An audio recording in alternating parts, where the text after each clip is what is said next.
Welcome to the Angst Podcast. Thank you so much for tuning in today. My name is Jericho, and just before we get this one started, I just want to go over a couple quick housekeeping notes with you. For anybody that's tuning in via YouTube or you're watching the podcast, I just want to address a little bit of an elephant in the room, which is this purple bookshelf in behind me here. It's actually a rock shelf. It contains my girlfriend and I's rock collection, and we adhesed it up onto the wall. So it's not held with a wire or screw or anything. I can't easily take it on or off. And I've had a couple of questions about it, so I just want to let you guys know what was going on with that. I think somewhere down the line, I would still like to have some type of canvas or backdrop or something that I could prop up here just to have a more consistent studio space and light levels for the podcast and for the episodes. But for now, this is what you get. You get a purple bookshelf and a little purple yoga canvas. So if you are not watching via YouTube or you're not watching at all, you're just listening to the audio, I have some exciting news for you guys because this week I was actually able to get the Angst Podcast approved to be on Apple. So I'm going to put a link in the description below, but you can now find the Angst Podcast streaming on both Apple as well as SoundCloud and soon to be Spotify. I'm also looking into some more third-party podcasting services as well as Google Play for anybody tuning in via Android. So if you're somebody that doesn't feel like actually sitting down and watching me ramble for multiple minutes at a time, then you don't have to. You can download the podcast, take it on the go, save yourself a little bit of data, and listen wherever you are. So I'm really excited for that. For episode number 17, I'm going to let you guys know that I am recording this one on October 28th. So Halloween is right around the corner. Happy Halloween, everybody. In the spirit of things, I thought I would actually give you guys a little bit of a spooky podcast. And I wanted to chat about the modern day zombie, or what a modern day zombie could look like. When I reference zombie, I'm referring to the more traditional, the slow searching for brains. They're maybe got a limp or they're missing a limb or an arm or something like that. That's the type of zombie I'm referring to. None of this 28 days later, super agile, fast sprinting, hunting zombies. I feel like if the human race was facing an apocalypse like that, we'd be fucked. At least if there were the slow, methodical zombies, I'm sure there'd be a couple of individuals that could make it and survive and escape in some way, shape, or form. It's always weird when you play the zombie apocalypse thought experiment because most people seem to think that they're the guy that's going to make it. I've got a plan, bro, and I'm going to be bashing in zombies' heads with a baseball bat, riding down the streets in a Hummer, and I'm going to survive. I'm the winner. That's not what I think. I believe that I would be either, if I'm not the first zombie, if I'm not the guy that puts his hand in something he shouldn't or contracts some weird ass virus, if I'm not ground zero for the zombie apocalypse, I'm definitely in the first couple of individuals transferring. I'm sure I have relatively no survival skills. No apocalypse plan or backup plan or escape plan of any kind. I also live in a relatively large city, so I feel like there would be chaos in the streets and the highways would be backed up for miles at a time. I'm sure I'm somebody that would just be bitten by a zombie and transferred relatively early on, so I'm willing to admit that.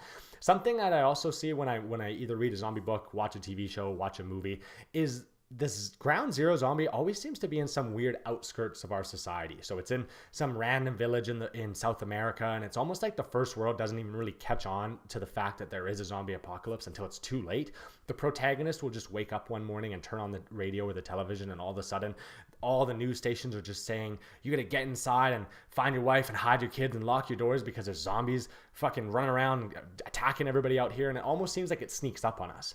And so as crazy of an idea as that is, how would we not know that this was happening until it's too late? I mean, I guess it kind of makes sense because I'm sure there'd be government agencies or militaries that try to confine this information and keep it a secret and try to quarantine the areas and eliminate the issue before anybody finds out, because there'd be chaos, right? If news broke that zombies were biting people and we were facing some type of epidemic and apocalypse, there'd be riots in the streets and people would be raping and pillaging and freaking out. And so, I mean, I'm sure they would try to contain this information as long as possible.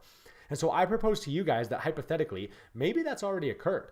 If ground zero has happened, if there is a zombie walking around somewhere, I mean, how long is it going to take until we know about it in the first world and news outlets actually start talking about it? I mean, I don't know. It's really hard to say.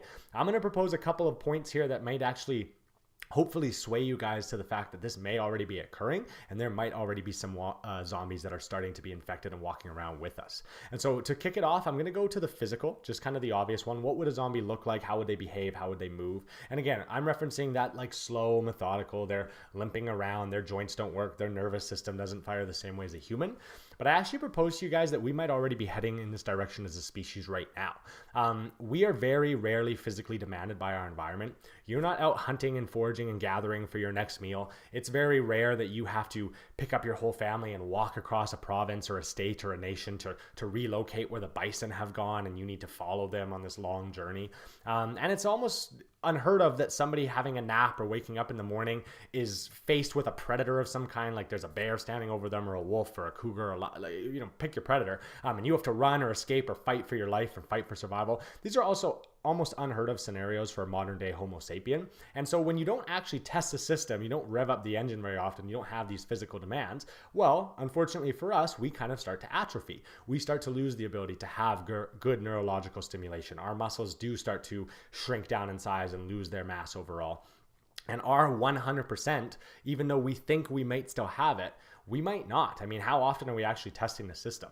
Let me give you guys a couple of examples. If I was just to take you out to the track right now or to some field and make you do 100% effort sprints, not for a massive distance, let's pick something short, 50 meters, 100 meters, but all out effort. And I made you repeat this for several sets. I'll give you a lot of breaks. I'll give you a long time of rest. How many individuals, first of all, wouldn't get fucked up physically just there and then? And second of all, how would you feel the next day? How would your joints react? How would your muscles feel? Would you be stiff? Would you be sore? I mean, I'm not saying that that's an issue. Obviously, it's okay to be sore, but how badly would it fuck you up just to perform at 100% for a few sets?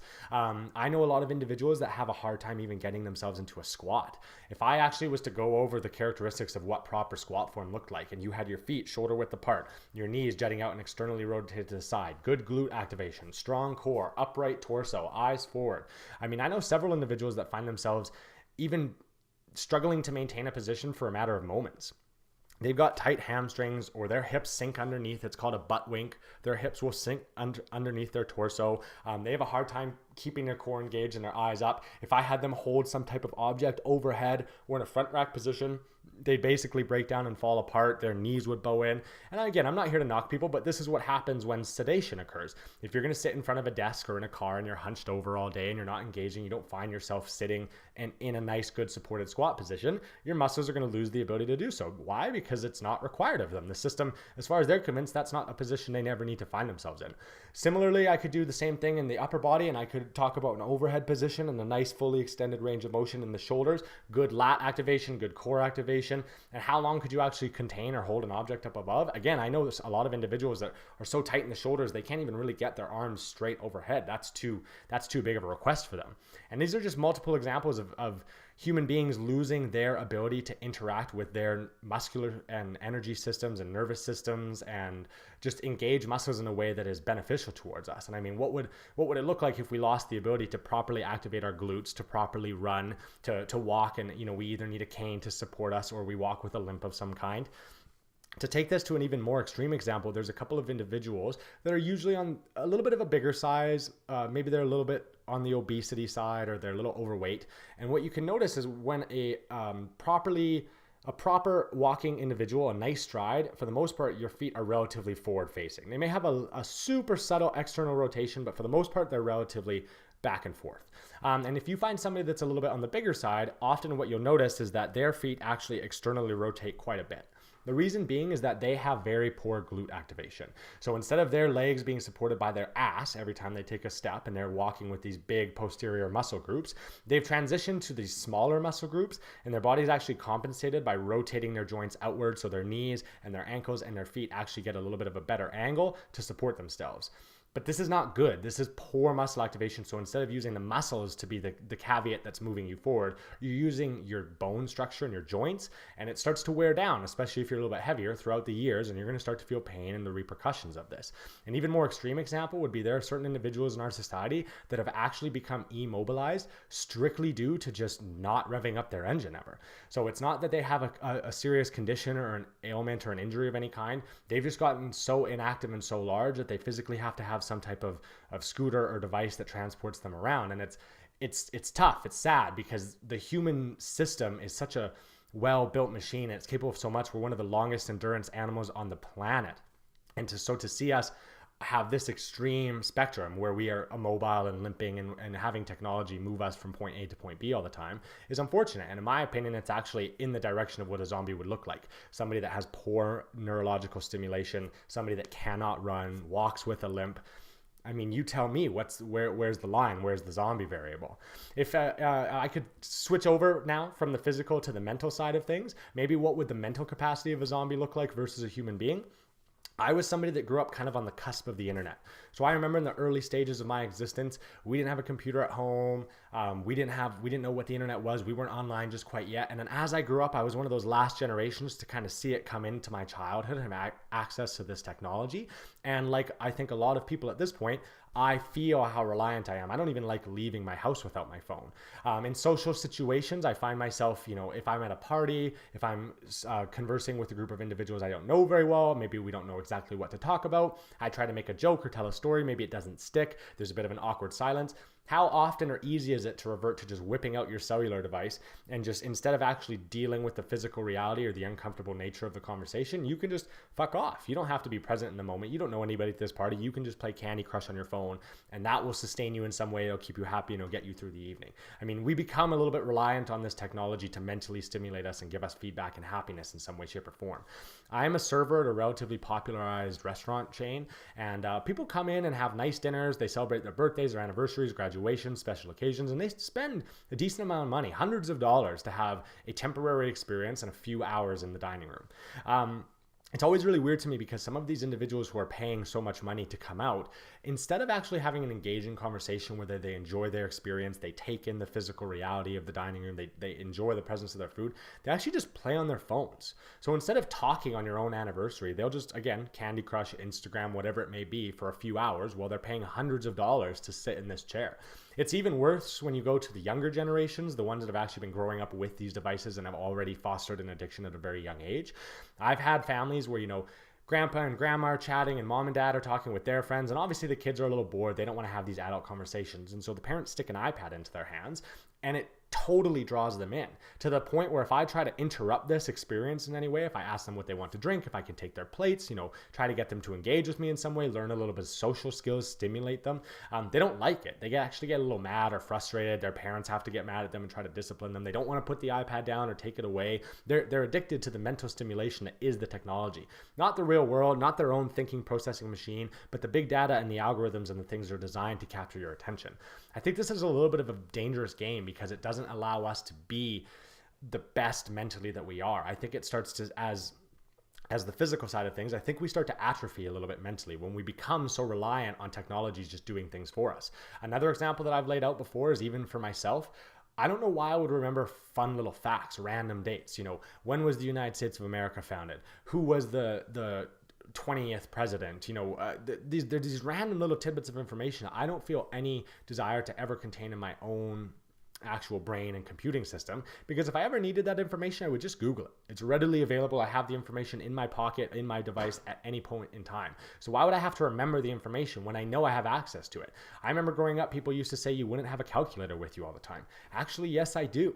I don't and it's tough because it's good to have the mental stimulation that is these little calculations of having the ability to figure things out. I think that it's naturally built into a reward system for our psyche, but we've offloaded a lot of the bandwidth and the computing power to third-party devices, which has made our lives easier, but I think it's made it so much easier that we're almost getting lazy with things now. Let me give you a couple more examples of big data algorithms helping us out and actually making us atrophy. Let's say you wanted to date somebody. You were single, ready to mingle. You wanted to foster a relationship. In the past, maybe what you would have done is gone out to a bar.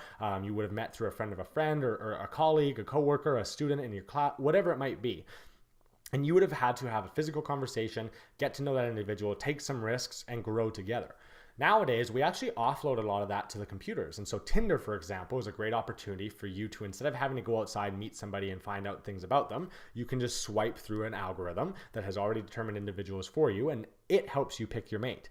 An even more extreme example or correct example could be something like Match.com or an actual dating website in which you're filling out a whole profile of information about yourself and the other individual is filling out all their attributes and what they're looking for. And then you're having this algorithm in this computer do the work for you to pick a mate. We've actually offloaded our own sexual reproduction talents and any variables that we would contain, and we've given that to the onus of technology or a supercomputer somewhere else. A couple more examples I could give you, something like a self-driving vehicle, let's say. Right now, if I'm driving on my car and I'm going down a road and a child runs into the middle of the street, I have a quick in-the-moment decision to make. I can either swerve to the right, avoiding the child, but potentially causing more damage to a building, a structure, or even myself if there's no road, if I'm going into oncoming traffic. Now I'm hitting that individual. Maybe it's a family in the car. There's a whole series of variables. Or I can continue on my path, potentially hitting the child. Going forward as a society, this has been something that has been left up to the decisions of humans. This has been an ethical morality that we would have to have made in the moment.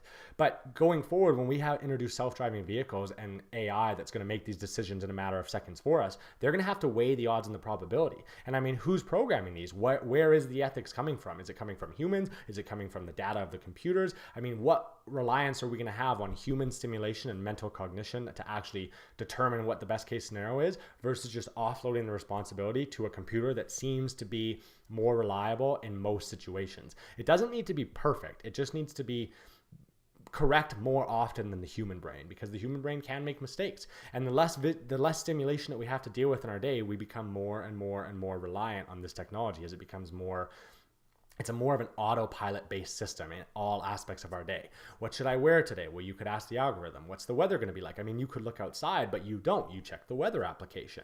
And there's all these different variables that, we're offloading the cognitive stimulus and we're putting it into the tech. I actually have a little bit of a theory about this. And so again, to link it back to zombies, as we head in this direction of not being physically capable, not being mentally stimulated, as we start to find ourselves in these weird searching for brain methodical movements. And when I say searching for brains, I actually mean searching for information. What are we doing? What's the first thing you do when you wake up in the morning? Well, you check your phone and you catch up on the news. You go through Twitter, you go through Facebook, you see what's going on in the world, you download data, you take in and absorb in information.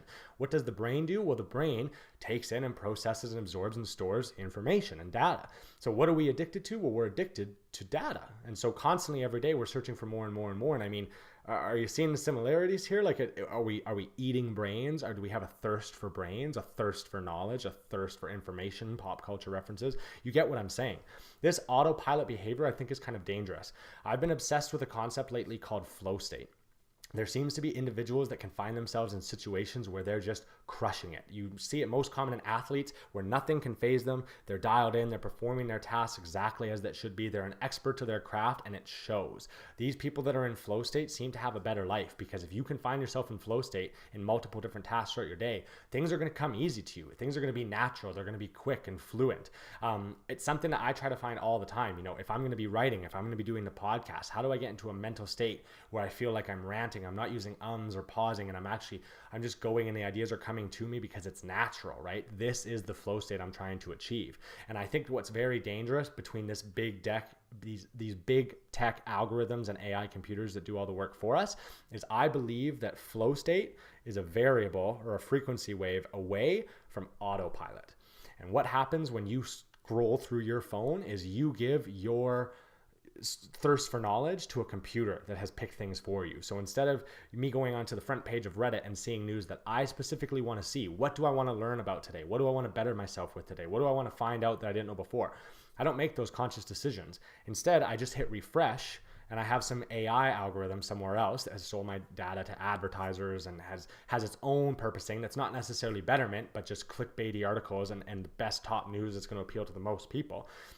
When I hit refresh, all this does is it puts me on a form of autopilot where I can just absorb information without even having to try.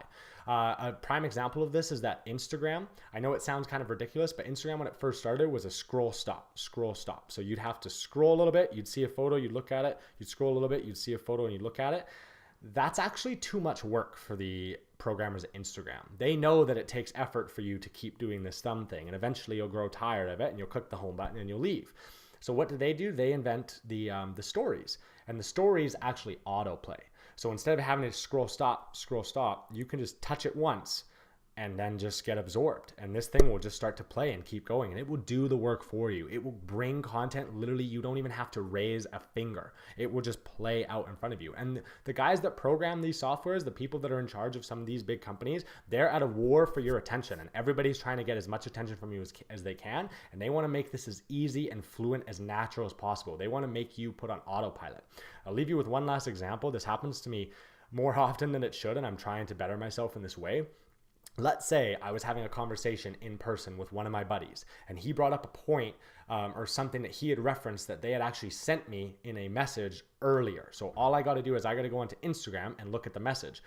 I find myself in certain situations opening up Instagram, and instead of going straight to the message and finding the content, getting sucked in by the first link. And so I'll actually, instead of going straight to the message, I'll just start scrolling through Instagram, and then 10, 15 seconds later, I realized, I'm like, wait, that's not even what I came in here for. I didn't come in here to scroll. I came in here for a very specific purpose, but I got tricked. I got trapped. I got enticed by the shiny objects and the algorithms that are doing the work for me and thinking for me.